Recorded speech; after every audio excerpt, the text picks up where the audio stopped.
এখন যেমন মানুষ চালাক হয়ে গেছে, তেমন মানে যারা ব্যবসা করে তারাও ভীষণ চালাক হয়ে গেছে। মানুষ বোটায় কোনো ওষুধ নেই, মানে ওষুধ দেয়া কাঁঠাল না, এটা গাছ পাকা কাঁঠাল। কিন্তু কাঁঠালের গা থেকে সুচ ফুটিয়ে ওষুধ দেওয়া হয়, সেটা তো কেউ বোঝে না। কিন্তু এখন উন্নত যুগ, উন্নত উন্নত চিন্তাভাবনা মানুষের।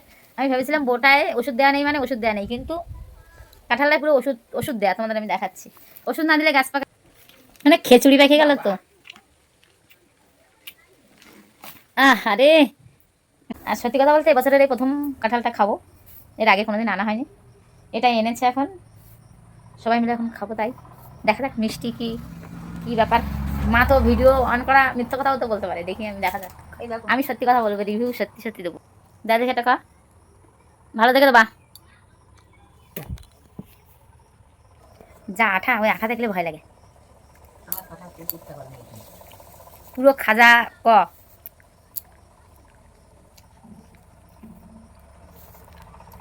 আর ক্যামেরা ওয়ান বলে বলছি না, রিভিউ খারাপ দেবো সেটাও না। তোমরা চলে এসো খেতে।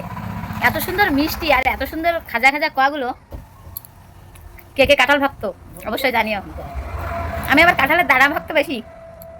কাঁঠালের দানাগুলো পোড়াবো, নাই ভাজা করবো, হেবি সুন্দর লাগে। আর মা কাঁঠালের দানাগুলো বলবে কি শাক ভাজা, বৌমা শাক ভাজা করো, মাছের ঝোল করো। আর আমার কাঁঠালের দানা শুধু পোড়াই ভালো লাগে। তো চলো মা কাঁঠালগুলো তুলে নিক। এই দেখো এই মুখির ধারে কাঁঠালগুলো কত।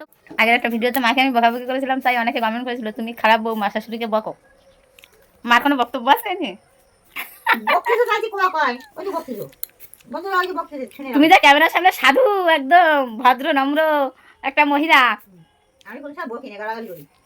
তাই তো করছি, তুমি ক্যামেরা অন করলে মার মতো সভ্য ভদ্র আর কেউ নেই, একদম বাস্তব। কিন্তু আমি হয়তো, আমি যেমন ক্যামেরার সামনে যেমন বাইরেও তেমন, কিন্তু ক্যামেরার সামনে একদম পারফেক্ট একটা মানুষ। কি করে কি খাচ্ছ, হাসো? না না, কাটালেরই ভেঙেছে। মা মেয়েকে গালাগালি করে না, আমি বৌমা বলেই দোষ গালাগালি করলে। মা কিছু মনে করে না, আমিও কিছু মনে করি না। তোমরা বেকার ওই সমস্ত নিয়ে কেউ কিছু ভেবো না, আমরা তো ঠিক আছি। নরমগুলো বললাম না, নরমগুলো পছন্দ করে, বলছে যেগুলো নরম হয়ে সেগুলো আমার জন্য লাগবে। তো চলো টাটা, ভিডিওটা এখানে শেষ করছে। ওই কটাই থাক, কারণ কে কে খাবে তাই। কেন যেই বললাম ক্যামেরা অন করবো সেই তুমি তুলতে আসলে কাঁঠাল, পরে বলছে পরে আমি আর তুলতে পারবো না।